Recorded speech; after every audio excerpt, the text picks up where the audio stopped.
Hello friends, আমরা মা মেয়ে চলে এসেছি আবার একটা নতুন ভিডিও নিয়ে। তো আজকে আমরা দীঘায় যাব, সেই আনন্দে আমি বাড়ি থেকে চটি পরে শপিং করতে বেরিয়ে গেছি। গজব বেজতি है। তো বাজার থেকে তাড়াতাড়ি বাড়ি চলে এসে ঝটপট ব্যাগ গুছিয়ে তো আমরা সবাই মিলে বেরিয়ে পড়েছি। আর যেহেতু আমরা বিকালে ভেবেছি আর রাত্রিরেই বেরিয়ে পড়েছি, তো প্রথমে তো কনফিউজ ছিলাম গুড্ডুকে আমরা কি করব। তারপরে ভাবছিলাম ওকে নিয়ে যাব, তারপরে ভাবলাম না, ওকে মাসির বাড়িতে রেখে যাই। যেহেতু আমার মা বাবা যাচ্ছে তো ওখানে ওকে রাখতে পারবো না। আর দুদিন ও একা একা থাকবে কি করে, ও খাবে কি আর পটিও বা করবে কোথায়। अरे कहना क्या चाहते हो?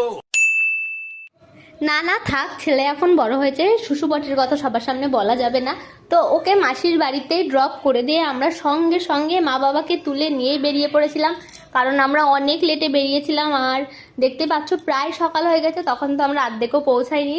আর এখানে আমি আমার মুখটা দেখছিলাম, সকাল হয়ে গেছে কেমন লাগছে, যেহেতু আমি দুদিন ঘুমাইনি ভালো করে। মেয়ে রাত্রে একটু ডিস্টার্ব করছিল, তারপরে আমার মাথায় প্রচুর তেল দেওয়া ছিল, আমি তো সেই অবস্থায় চলে গেছিলাম। তো এই জন্য একটু নিজের মুখটাকে বারবার দেখছিলাম আমি। আর তারপর দেখতে দেখতে এই দেখো এখানে একটা বড় মাছের বাজার ছিল, সেটাই আমরা দেখছিলাম। আর কত মাছ, তো এটাই দেখছিলাম, টাটকা টাটকা মাছ। তারপর দেখতে দেখতে আমরা চলে আসলাম এয়ারপোর্টের কাছে। তো এয়ারপোর্টের এখানেও তো কিচ্ছুই ছিল না, ফাঁকা, ভোরবেলা, একদম শান্ত শিষ্ট একটা পরিবেশ। কি আর করার, ভেবেছিলাম ভোরবেলায় গিয়ে সমুদ্রের পাড়ে বসে সমুদ্রের ঠান্ডা ঠান্ডা হাওয়া খাবো, কিন্তু সেটা আলটিমেটলি আর হলো না। এইখানে এই রাস্তা দেখতে দেখতে যাচ্ছিলাম, আর এইখানে এসে না আমার একটা কথা মাথায় আসলো যে সরকারি কর্মচারীরা সব কিছুতেই লেট। সূর্য উঠে গেছে কখন, এখনো রোডের কোনো আলোই বন্ধ হয়নি।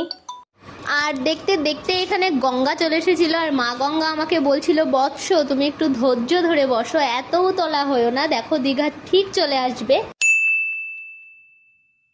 কিছু না, একটু মজা করছিলাম আর কি। আর আমরা যেহেতু আগেও অনেকবার দীঘা গেছি আর সেই সময় প্রত্যেকবারই রাতে বেরোনো হয়েছে, এই জন্য না এত ওয়েট করা লাগেনি, ঘুমাতে ঘুমাতেই পৌঁছে গেছি। তো এখানে দেখতে দেখতে এই যে আমরা এখানে এসে একটুখানি রেস্ট নিচ্ছিলাম, মেয়েকে খাওয়াচ্ছিলাম, কারণ মেয়ে তো সেই রাত্রিবেলা খেয়ে বেরিয়েছে, সকাল হয়ে গেছে অনেকক্ষণ ওই জন্য। আর আমরা একটু হালকা ফুলকা ব্রেকফাস্ট করে নিলাম, আমরা একটুখানি চা আর বাটার টোস্ট খেয়ে নিয়েছিলাম। তারপরেই আবার আমরা গাড়িতে উঠে পড়লাম, আর মেয়ে তো একবার ওর বাবার কাছে একবার আমাদের কাছে, এই রকম করতে করতে আমরা ঠিক পৌঁছে গেলাম দীঘায়। আর দীঘায় গিয়ে এই যে আমরা বসেছিলাম। আর আজকের ব্লগটা কিন্তু এই অবধি, ভালো লাগলে অবশ্যই লাইক কমেন্ট শেয়ার করো, ফলো করে রেখো।